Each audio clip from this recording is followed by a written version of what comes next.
Derek Carr is not him. New Orleans Saints deep dive. Ladies and gentlemen, this is from Hail Mary Sports. This video was sent to me. First time watching a video on this channel, so not sure what to expect here. But apparently we are going to get a full-on Saints deep dive, and we get the preface, or the preface, as some of my friends would say, that Derek Carr is not him. So I got a feeling this will not be the best deep dive. It will not be the most positive deep dive for the New Orleans Saints. Derek Carr with the word fate behind him. Interesting. What's going on? It's Alex coming back at you with another video, and today we're going to be doing our deep dive for the New Orleans Saints in 2024. This series is going to be broken down into 3 different parts. It's going to be a draft class breakdown, a depth chart breakdown, as well as a records prediction. So, super excited for that. Let's get on with it. If you are new, feel free to like, comment, subscribe. You guys know how to use YouTube. If you guys want to get more involved in the community or want to take advantage of our sponsors, because we have some pretty damn awesome deals, feel free to use that link tree. It's all there for you. Just click the link and it'll just take you to wherever you want to go. Let's get right into this. Starting off with the draft class. So we're going to start with the draft class. We'll probably skip a good portion of the draft class part. We've covered the draft class pretty extensively. I want to hear what he has to say about Fuaga, Kool-Aid, maybe even Rattler. Looks like his least favorite draft pick is Bub Means. His favorite draft pick is Spencer Rattler. His overall grade is an A. So I can't disagree with the A. A is right. Everything we've seen. This was a top draft class, A+ draft class. I gave it an A draft class. What happened over here to these fingers? We will never know. First round, Tali Fuaga.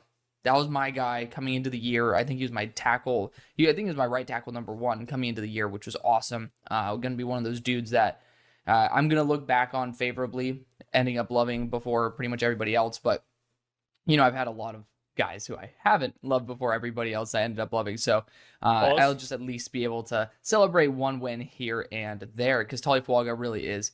He was that special to me. I got to meet him there in Mobile, Alabama at the Senior Bowl. That's pretty damn cool. And, you know, he's going to be a really... I used to go to the Senior Bowl every year back when it actually meant something. Went quite a bit.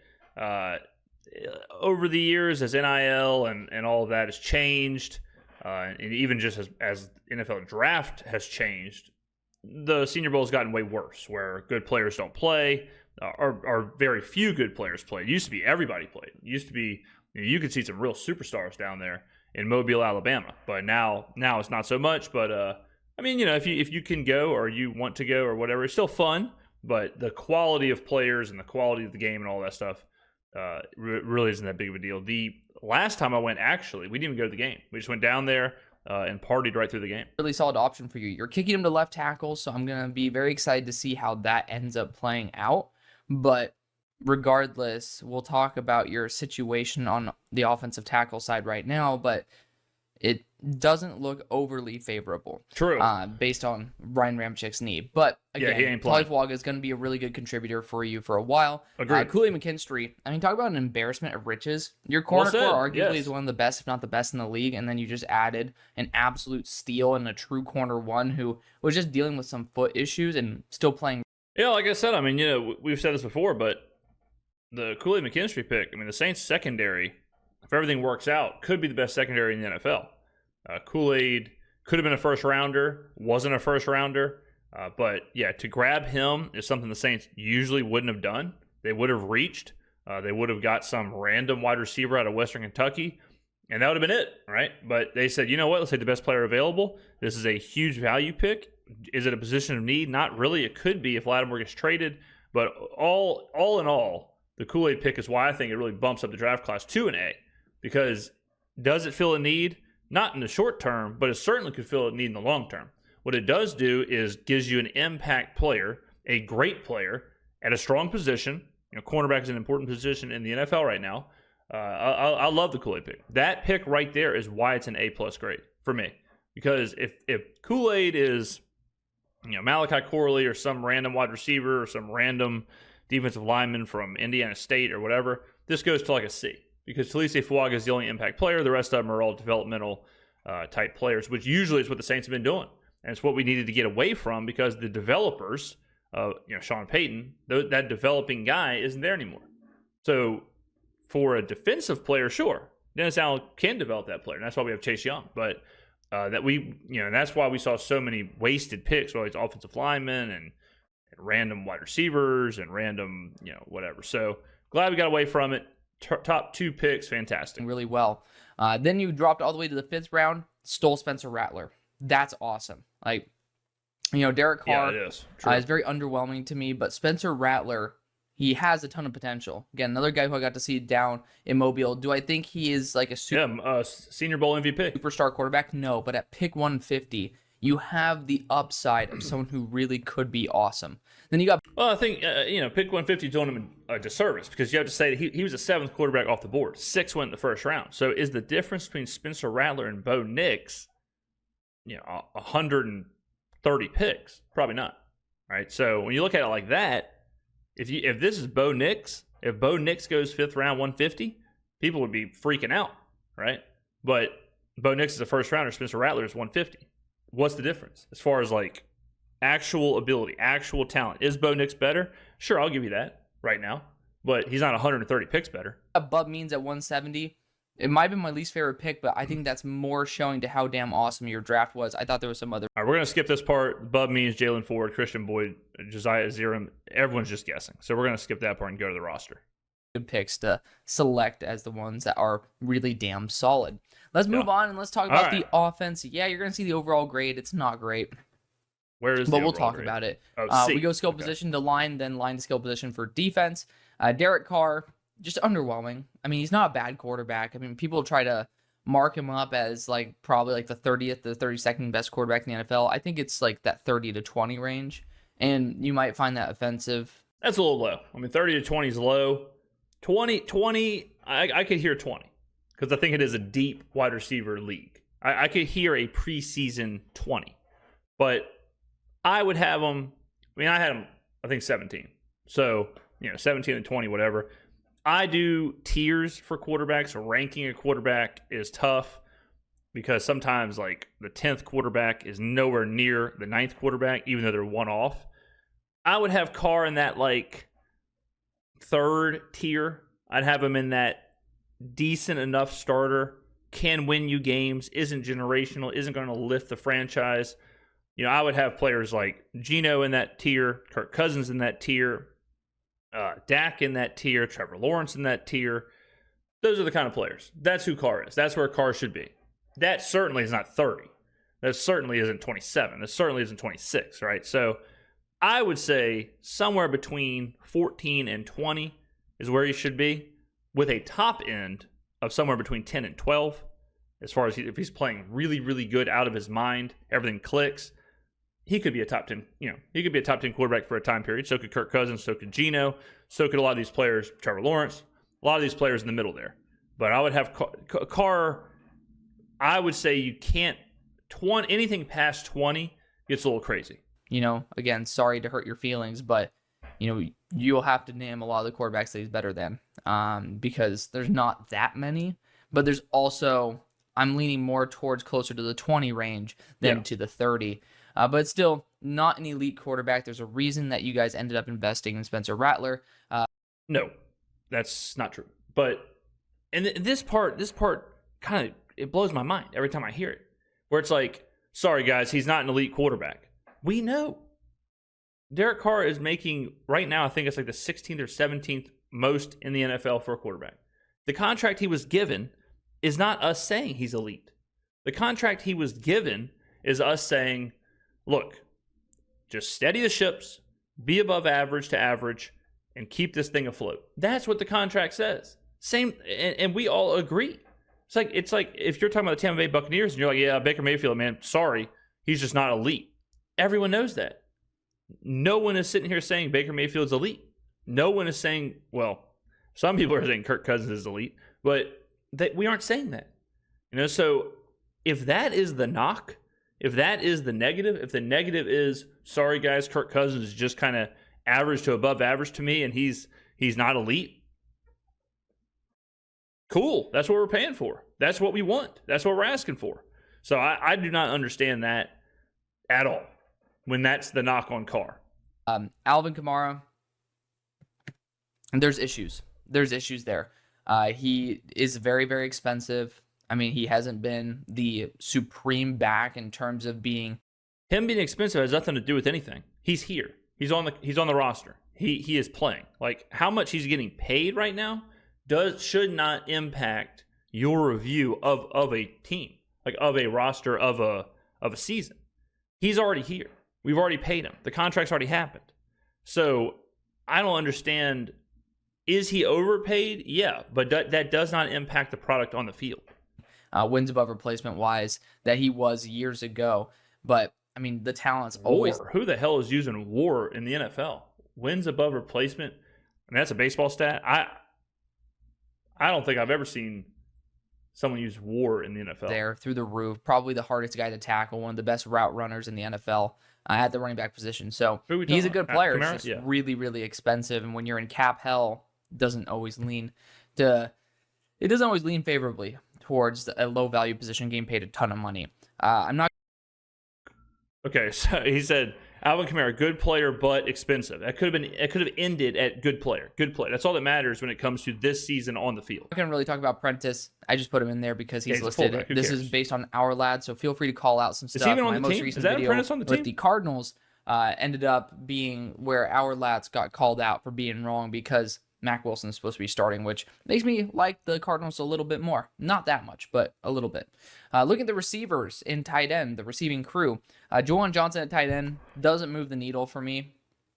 I'm actually, I have him added on LinkedIn. Like, we follow each other on LinkedIn, so that's pretty entertaining. What? But besides that, there's not really much. LinkedIn, worst social media app of all time, by the way. Worst ever. Absolutely. I don't think a single person's ever got a job on LinkedIn. It's the worst place in the world. Gets me excited. You got Foster Moreau there as well. Looking at the receivers, though, Rashid Shaheed's solid. I do like him. He's in a contract year, so this is something that, you might have some extra motivation. I mean, talk about dated. Like, left wide receiver, slot wide receiver, right wide receiver. Like, I've explained this. Oh, my God, man. Like, this... I mean, I feel like I'm looking at Joe Montana football, 1994 in the Sega Genesis. The Saints will run 3 wide receiver set. They'll run this personnel group. They'll run this set right here will be the least that they run it all season. The San Francisco 49ers, Clint Kubiak, when Clint Kubiak was an offensive coordinator in Minnesota, they ran this 3 wide receiver set the least possible. So what you're seeing right now is like the least that you're going to see personnel grouping wise from the Saints. What it also fails to do is it also fails to utilize what the Saints will do to 2 running backs, 2 tight ends. Okay. So there's no second running back. We have a fullback out there. We have Juwan Johnson as the tight end, but Taysom Hill isn't even factored in at all. Okay. You have Ryan Ramczyk at right tackle, which is not going to be there. So right tackle, Ramczyk's already an issue, right? This whole thing's a mess. Like, if you're looking at this depth chart, I mean, this just isn't it. Like, this is not how the depth chart will shake out. This is not how the games will shake out. And this is another point, and I've been trying to harp on this, ladies and gentlemen. The NFL is changing. Just because you are the number 1 wide receiver doesn't mean you line up on the right side all the time. Just because you are the starting tight end doesn't mean you are the tight end on the field all the time. There's a lot of the time, Juwan Johnson won't be on the field, but we'll have a tight end out there. There's a lot of times Taysom may be the tight end. There's a lot of times Foster Moreau might be the tight end. There's a lot of times Dalen Hooker might be the tight end. And there's a lot of times we'll have 2 tight ends on the field, and it'll be Taysom and Dalen Hooker. Juwan Johnson won't even be on the field. There's a lot of times we'll have 3 wide receivers on the field, and A.T. Perry might not be on the field. It might be Olave, Shaheed, and who knows? It might be Bud Means. It's all about personnel packages and per play mismatches and what we're trying to do and what you're being asked of the players to do. Like, if you're asking your wide receivers to block, Shaheed's not going to be on the field, right? If you're asking your tight end to block or to make a play downfield, Foster Moreau probably won't be on the field. Or probably be Dalen Hooker. Right? Like, it's all depending on what's going on. So I just hate looking at a depth chart like this. And from his side, you got A.T. Perry there as well. Has not really been able to go into his own zone yet, but he has had those flashes, and I really did like him there at Wake Forest. Then you got Chris Olave, obviously the MVP pretty much of the offense at this point. Nifty route runner from the Ohio State University. I don't think that he's like a top 10 receiver in the NFL, but he is able to, especially on this offense. He's not top 10, but I'd say he's top. I'd say he's top 15, and I'd say if you're like low on him, I'd say you got to put him in top 20. Carry it well enough, so I do like that.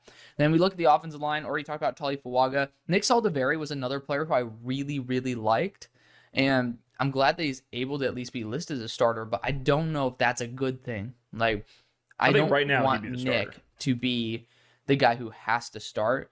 But anyways, you got Eric McCoy, very solid center, Cesar Ruiz.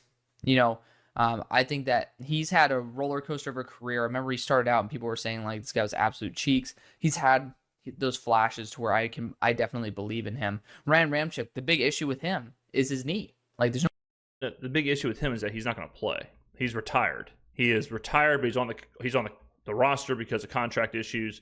He will retire after the season, the first chance he gets, where it won't destroy our cap. Trevor Penning is right here. Notable backups: Trevor Penning, Kendra Miller, Spencer Rattler, Bub Means, Foster Moreau. No Taysom, interesting. But Ramczyk is out of here. Penning is the right tackle. No cartilage in there. So people are debating whether he's even going to play this year. He's not going to play. And if he does not, I would just say, screw it. We're going to put Penning at left tackle and have Tully be comfortable at right tackle. Speaking of Trevor Penning, he's the backup. And when the hell was this made? This was done a day ago. And this kind of shows you, ladies and gentlemen, the difference in when you. And a lot of people run into this problem. A lot of content creators are trying to cover every single team in the NFL. This is a day ago. This has already happened, where Fuaga's already at the left, Penning is already at the right. Like, that has already been in stone. Ryan Ramczyk has not put on cleats. So the fact that he's talking about, like, well, if Ramczyk doesn't play, put Fuaga at right tackle and be comfortable. We're like 2 months in to that switch happening of Fuaga being the left tackle and Penning being the right tackle. We've already seen that. So again, look, I'm not trying to, no hate on the guy, but this is why it's difficult when channels try and do this like every team coverage when you're not really in the nitty gritty of each team, because then you end up with something like this. Trevor Penning was one of those guys who I did not like. I just did not like him at all. And unfortunately, because I don't like being right about players I don't like, because who gives a shit about a little bit of an ego boost? Like, I don't care about that. I'd rather have been proven wrong and Trevor Penning be like an absolute freak show. But we'll see what happens. I give it a C. I think I'm leaning more towards the floor with that. I think the floor could be like a C- if the receivers can't get their head and ass wired together, essentially, or if Ryan Ramczyk ends up bowing out. I think the ceiling for this, if the offensive line holds and the receiving play steps up, is certainly a B range. So yeah, I agree with that. Ladies and gentlemen, I'm not going to sit here and say that, let's pretend like the personnel group is right. Let's pretend like the roster is correct, and Taysom's on the field, and let's pretend that Fuaga's to the right, Fuaga's to the left, Penning's to the right. Let's pretend that whatever. There's still a lot of question marks. Our wide receiver group, I don't care how you shake it up, is weak. Chris Olave has a lot on his shoulders. He needs to be a top 15 wide receiver. If he is not a top 15 wide receiver, if he's 25 to 30, the wide receiver room is terrible. You're talking about Olave, let's say he's the 30th receiver. Damn, that means like Shaheed is even lower than that, and Perry's even lower than that, and you're getting to a weak room. We already know how weak the offensive line can be, and that's assuming Talise Fuaga is going to be really good. But if Talise Fuaga is really good, Saldiveri's average, McCoy and Ruiz are average, and Penning has been nothing but terrible. So even if Penning is below average, which would be a boost for him, the offensive line is still bad. Then you look at the tight end group, weak. I would say below average. If Juwan Johnson, let's say, plays all year, below average. Hooker has shown signs, but he's still an unknown. Taysom isn't a true tight end. Skrmetta, I think, can be good, but he hasn't been good in a couple of years. Let's say he's somewhere in that top 12-ish running backs. Still above average. Carr, again, like I said, somewhere on average, probably the 15th best quarterback in the NFL. You factor all of that in, that's a bunch of average, right? So I'm not saying that this offense can be really good. What I'm saying is that the system that Kubiak is running, and that what we've seen in Miami, what we've seen in San Francisco, what we've seen with the Rams, is that sometimes the system, most of the time, the system doesn't care about who's where. The system doesn't care about Raheem Mostert versus A-Chain versus Kyron Williams versus whoever. This system is built on get the guy who can do the job in the position and then just run the system. And it all kind of works out. If that happens, I mean, if Raheem Mostert and A-Chain can end up with 1,800 rushing yards split between them, then I think the system could benefit Alvin Kamara, right? And a lot of people are like, Raheem Mostert's a monster. Okay, go look at Raheem Mostert's career before last year. He's not a monster, all right? He's not. So I'm putting a lot on the system. I'm putting a lot on this scheme, being able to elevate these guys to like a C+ to a B-. And if they're a B- to a C+, and our defense is an A+, you can win the division with that. So you do have a lot of room to improve, and it is realistic to say that this is being much more pessimistic. But this defense is great. Yeah, exactly. A- overall grade. Best unit being linebacker is interesting. I would say the best unit is your secondary. But, different strokes for different folks. Really, really solid. And, I mean, let's just talk about that defensive line. Theoretically, they have Chase Young as the backup to Cam Jordan at the moment, but I believe that we all think that Cam Jordan and Chase Young are probably going to be the primary two. But Carl Granderson is listed as the other starting edge rusher. Wait, what? Did he just say Granderson is the primary edge rusher? Jordan will probably be a rotational player. Chase Young will probably be Granderson and Chase Young. A ton of them. I mean, we're not even talking about not Peyton Wilson, Peyton Turner, a former first-round pick as well. Peyton Wilson, superstar, stud linebacker out of North Carolina State. Love that guy. I think the Steelers drafted him. He is really good. I liked him a lot. And all the mocks I did, I ended up getting Peyton Wilson in almost all of them. Still trying to earn his spot. Isaiah Foskey, second-rounder from over a year ago. Like, you have really, really good talent there in that edge core that's developing. And on the defensive interior, which I'm not the biggest fan of, the interior defensive line is the question mark. Will it be Kalen Saunders? Will it be Nathan Shepard? Will it be Brian Brzee? Will it be, who the hell knows, right? So that is the weakest point of a really good defense. Like the edge rushers, Carl Granderson, Cam Jordan, Chase Young, pretty damn strong. Cornerbacks, Adebo, Taylor, Lattimore, Kool-Aid, top 5 in the league, I would say. Linebackers, Willie Gay, Demario Davis, Pete Werner, not top 5 in the league, but super strong. Strong enough to where on an A- defense, this young man has them as the best unit, right? Tyrann Mathieu, one of the best safeties in the NFL. Like, this defense is nuts. This defense is insane. He's got them at an A-. I think A- is the floor. A+ is the ceiling. Again, if you told me that we have a C+ offense and an A+ defense, I would say sign me up. Sign me up every day of the week, because an A+ defense and a C- or a C or a C+ offense, you can absolutely win 10 games with that. You can absolutely win the division with that. And defense travels. You have an A+ defense in the playoffs, you got a chance. Catch fire. If the defense is as good as I think it will be, I love it. Kalen Saunders, Nathan Shepard, Brian Brzee is the best out of all of them, in my humble opinion, but that's still, I want more investment there. And I thought they had some really good opportunities in this past draft to address it and didn't really do so. But looking at those linebackers, it's kick-ass. I love Pete Werner when he came. Werner on a contract a year, I love that, because Werner's on a prove it situation. He needs to prove it. Came into the NFL, I had like an early second-round grade on him. Ended up working out. Willie Gay, for a Sam linebacker, he's had his ups and downs, but I mean, the ceiling is undoubtedly there. Super He's athlete. a Super Bowl winning linebacker, multiple Super Bowl winning linebacker as well, if I'm not mistaken. And you got Demario Davis there, who's an absolute beast as well. Like, it's a really good crew. And then that doesn't even mention Jalen Ford, who's 241 pounds and, has that ability to step in I'm where not sure how Willie much Gay is Jalen as Ford will well play, and be able but, to play. I mean, I guess he's listed as a middle linebacker, but I love him when he's on the line of scrimmage. I really do think that there's a really big future for him there. Safety-wise, you got Matthew and Howden, really solid. Howden been very... Howden is the weakest point on the entire defense, probably. Howden, Saunders, and Shepard. But Matthew has been really, really good. No doubt about that. So Howden just has to be, average. Underrated. Not a lot of love for him at all. But still a very solid pickup that you guys got. Pretty sure it was a late round pickup as well. But Tyrann Mathieu is fantastic. Yep. Just getting old. It's what happens. We age. We're human beings.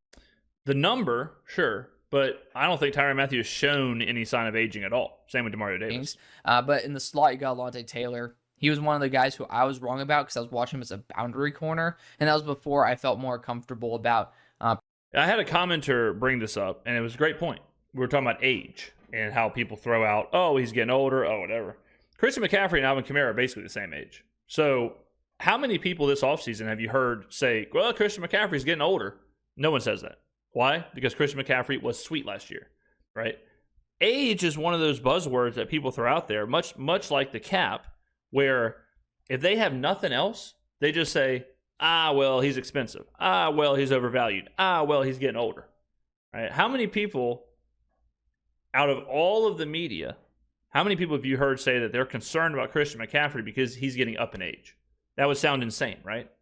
Because it would be insane. If you don't show signs of aging, if you don't show signs of deterioration, why bring it up as a negative? Projecting boundaries to slots. And then you got Lattimore, who's obviously a supreme beast. And then Paulson Adebo there at left cornerback. Loved him at Stanford as well. So overall, really damn good roster. Let's see how well this roster is when we apply it, though, to the schedule. All right. Okay. So as you guys can see, we're starting off to a little bit of a rocky start, 3-5, but...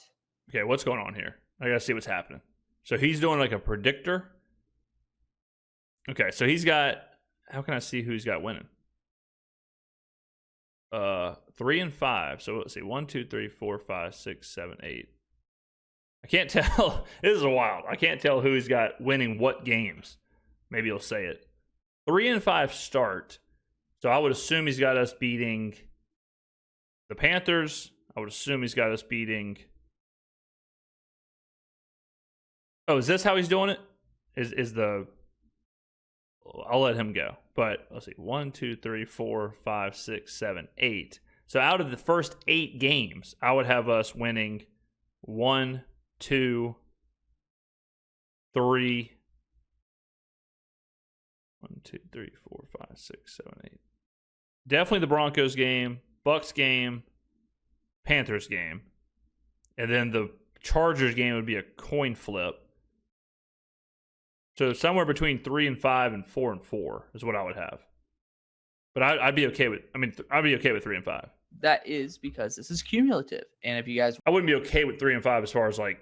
I'd be happy if we were 3-5. I'm saying like, if someone said I'm predicting 3-5, I'd be okay. That makes sense. Want to understand why I did those other games in the real time? Feel free to go check out those videos. But we will also be discussing them in this one in case I do have that sudden urge to give a little bit of a switch, a little yearn for the urn, so to speak, for my former record prediction. So, I know what he's saying. I think he's saying that he's done like a prediction for every team in the NFL, and this is just how it plays out. So, like if he picked the Cowboys to win this game in a Cowboys preview, obviously it's going to reflect as a loss for the Saints. So let's get right into this. Week 1, facing the Panthers at home.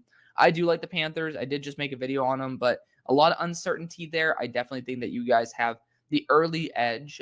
Panthers are horrible. Really good team. I do think that the Panthers have a really good shot of sweeping y'all. That being said, not going to give it to them. I've heard some people say, I was actually just having a conversation with my gambling group yesterday. And I've heard a lot of people say, like, the Panthers are going to be better this year. The Panthers are going to be good, whatever. I can't stand when people say that without any reasoning at all. The Panthers did not lead in the fourth quarter at all last year, right? So all of a sudden now, not only are they going to start leading games, not only are they going to start doing all that, but they're going to win. They're going to sweep us. They're going to sweep a divisional opponent. Like, you got to take baby steps. I've heard some people say that the Panthers could win the division. Why? You got a team last year that showed you absolutely nothing. You got a team last year that showed you they're not even ready to be bad. Like, being bad would be an upgrade for the Panthers. So all of a sudden now to say, like, oh yeah, they could barely even lead in a game last year, and now they're going to win. They're going to sweep a divisional opponent. Now they're going to win the division. Too much of a leap for me. I do think Dallas is a supremely talented team. They do have their respective holes. I think Dallas took a huge step back, roster-wise. I think they took a huge step back. Best thing with Dallas last year was their defense. Dan Quinn leaves. That's a big deal. When your defense is the best thing about you and your coordinator leaves, question mark.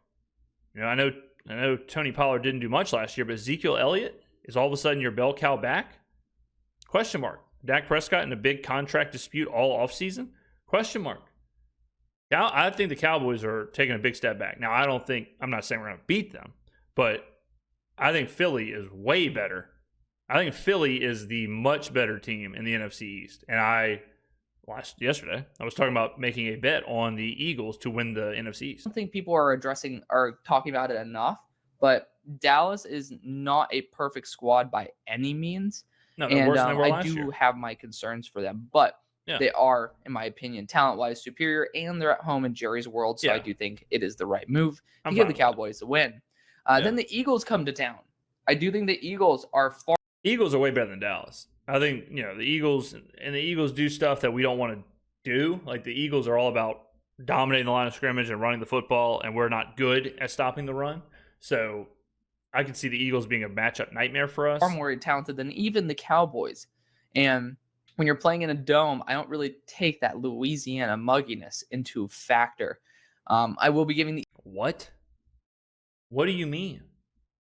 What does Louisiana mugginess have anything to do with anything? Eagles this game. They're just an amazing team. You can't really find a legitimate flaw, especially after their old-ass secondary is pretty much being completely rejuvenated. See, exact opposite from Dallas, where Philly's problem last year was their defense. Their defense was horrible, and they had Matt Patricia as their DC. They fired him. So I'll give them an upgrade. With all their new draft capital, or all their new draft picks, as well as Isaiah Rodgers coming off that suspension. So good for the Eagles right there. Then you face an at-home game versus the Falcons. I just generally split. Like, divisional opponents, I just usually split, besides a team like the Panthers who are terrible. But I split, like, Falcons, split the Bucs, and if you're going to split them, have you winning the home games. Obviously, you could do the opposite, like the Buccaneers last year, where we went on at their place, they went at our place. It happens. But I just generally split those and give us the home game. So I would give us a loss for this game on the road against the Falcons. Is potentially winnable because we don't know how healthy Kirk's going to be. We don't know how everything is going to be meshed together. I will say, if you're going to get the Falcons, you want to get them early because Cousins is coming off that injury. So you would think Cousins will be worse to start because he's got to get back in game shape. He's got to get back into the flow of it, all that stuff. System-wise, but they are also a better team at home. I think that's okay to say that the Falcons can get a W right there. The Chiefs at home in Arrowhead. Come on. I don't think anybody's going to say that this is the wrong selection, but we're going to be going the Chiefs at home. They're the best team in the NFL. Then we have the Buccaneers going to New Orleans, and they're coming off a mini bye. Certainly a team that could pull some upsets, but I do think that you're going to be splitting that series. Sean Payton coming to town in week 9. Broncos are one of the worst teams in the NFL. We're like 4-point favorites right now. This could be, depending on how good Bo Nix looks or whatever, we could be 6-point favorites at this time. So, this is a win for us. Number 7, I think Sean Payton will have a little bit of a vengeance game here. I'm not sure if I remember if you guys have played him yet since Sean Payton's become the head coach. But regardless, the Broncos are certainly going to have their struggles, but I do think that the Broncos are going to be able to get the win there. Why? They have some solid pieces for sure. Okay. They have solid pieces. Well, maybe factor in that Bo Nix will be playing his first game in the Superdome on a Thursday night primetime game against what you've already said is an A-plus defense. So I would think that's a pretty tough spot for a rookie quarterback on a really weak roster. Not saying that they can't win, but I'm saying it's crazy to be like, oh, the Broncos will win this game because they have nice pieces. And you factor in absolutely nothing else. There are issues. You could also factor in the Saints at this point would have been at home for 2 weeks in a row. You got to factor in all that kind of stuff. They're at home against Tampa, so they would have been home for a little while. I'm not sure Denver would have done the week before without looking at their schedule, obviously, but they do have to travel. Short turnaround. Issues primarily pertain to the secondary, which unfortunately your issues primarily pertain to the overall receiving core at the moment. And, they got one guy in Surtain, you got one guy in Olave that is going to be a little bit more of that receiving threat. So I do have some faith that, unfortunately the weaknesses cancel each other out. In week number 8, we have the Saints going to LA. Oh, is that what this is, coming off a bye week? Is that what this little red tag is? And LA is a good squad, really good squad. Yeah, they're a good squad. They won 5 games last year. Sweet. They're awesome. They have Austin Eckler. They have, all the guys. Oh, wait, they lost all of their offensive weapons. Oh, wait, Keenan Allen's gone. Mike Williams is gone. Austin Eckler's gone. 5-win team last year. Lost those players. Yeah, good squad.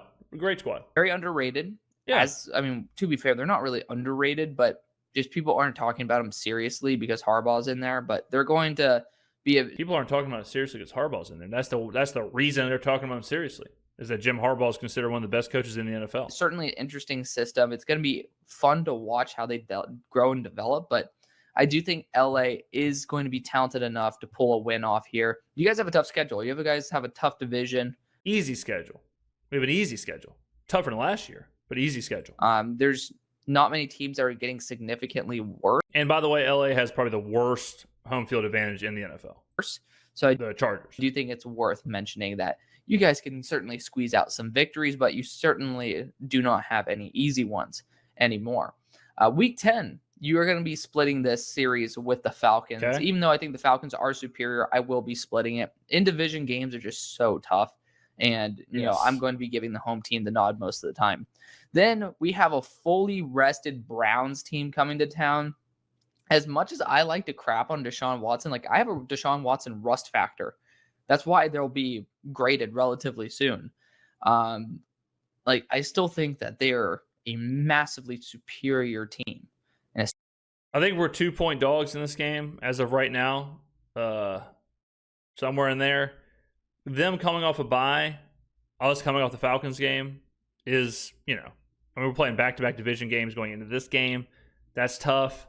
It's a coin flip game. I think the Browns should be favored, but it's a coin flip game. If you're a 1-2-point dog at home, they're definitely not the superiorly talented team or whatever he said, but this is a coin flip. Especially if we're gonna win 10 games, we have to win either this Browns game or this Rams game. That defensive line versus your offensive line, not going to be a pretty game.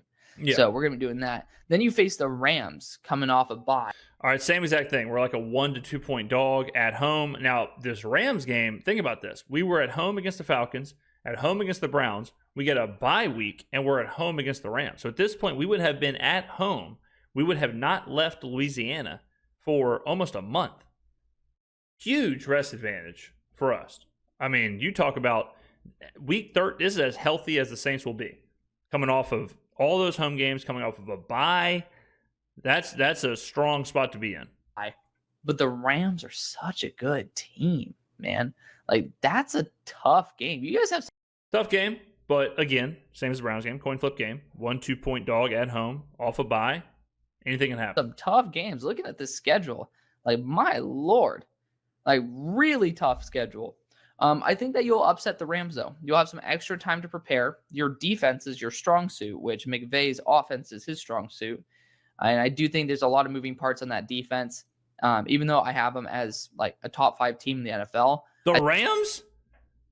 He has the Rams as the top 5 team in the NFL? I think that there's going to be certain areas where you can have some room for RNG, so to speak. You then face the Giants when they're on a mini. Giants are terrible. Giants are one of the probably 3 worst teams in the NFL. I don't care if this is being played in New York. I don't care if it's being played on Mars. We should win this game. I think that's fine to give them that game. Again, there's upsets that happen every single week. I'm trying my best to factor that in. The Giants, yeah, they're a good squad. They got to pull a win here. And they are not a good squad. Jesus. I mean, the Giants are a good squad. The Giants are, in everything that I've seen, the worst teams in the NFL are like the Patriots, the Broncos, the Giants, the Commanders. They're not a good team. They are horrendous. They're a fully rested Commanders team. Another horrific team. We're playing them in the Superdome, too. People are a little bit worried about Jaden Daniels in terms of his overall ability. This is a game where I do think you could end up pulling off a victory here, but with pulling off a victory, we're probably going to be like a 4 or 5 point favorite in this game. Full week of extra preparation, I will say that I'll leave it as is. Jesus. Green Bay, Monday night. Tough game. Yeah, tough game at Green Bay, Monday night, prime time. Yeah, I mean, I would give the Packers out. Hey, isn't this December time too? Yeah, what the hell are you talking about? This is the week 16. You don't know how a calendar works? Oh, that's going to be a brutal game. I don't think you guys are going to disagree with that. Lambeau, right near Christmas. They have all the advantages. Thanks, Tylenol. Yeah, it's going to be a pain in the ass, so maybe you guys should go get some Tylenol. But then that's not medical advice for those dumbasses in my comments. But week 17, you face the Raiders when you're at home. And I do think the Raiders are going to be a very challenging team. They're horrible. What is going on? Every team can't be good. This guy's got the Giants as being good. He's got the Raiders as being good. He's got the Chargers as being good. He's got the Rams as a top 5 team. But I'll still give you guys the nod. And then in week 18, I had to split it with the Bucs because you guys don't have that big of a talent differential. 5-12. So Jesus. I mean, to be like, yeah, you and the Bucs don't have that big of a talent differential. The Bucs have won the division 3 years in a row. Y'all tied for the division last year. But yeah, the Bucs are 6-11 and y'all are 5-12. Jesus. I mean, look at this. Look at the record on the top right. He's got the Panthers winning the division 7-10. Somehow the Falcons will only play 10 games. We're 5-12. I think that you guys have an awful schedule. This is nuts. Like, you're facing the NFC East, your own division.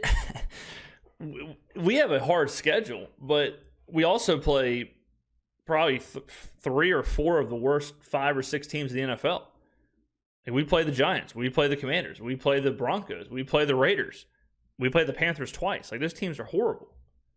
Those are bad teams. Division's a pain in the ass, but you're also facing the AFC West. Like, I mean, he's got the Commanders 3-14, and he's got the Commanders beating us.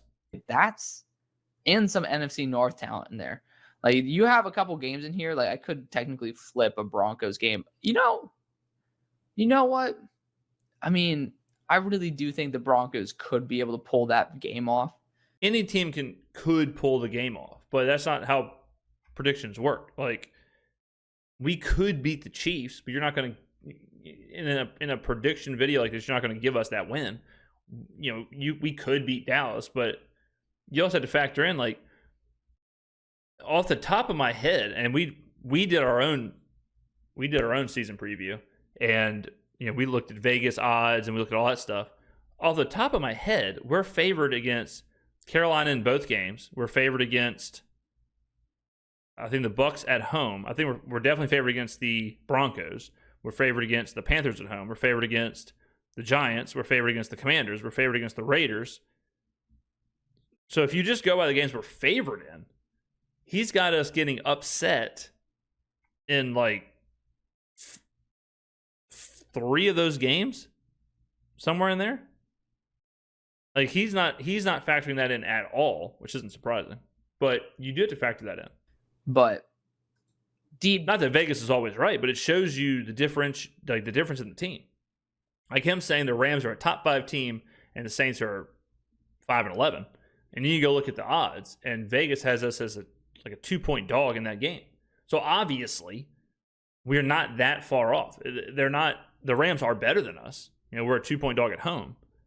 So on a neutral, they're somewhere around a 4.5 point favorite. They're 4.5 points better than us. But that's not the difference in the top 5 team and a bottom 3 team.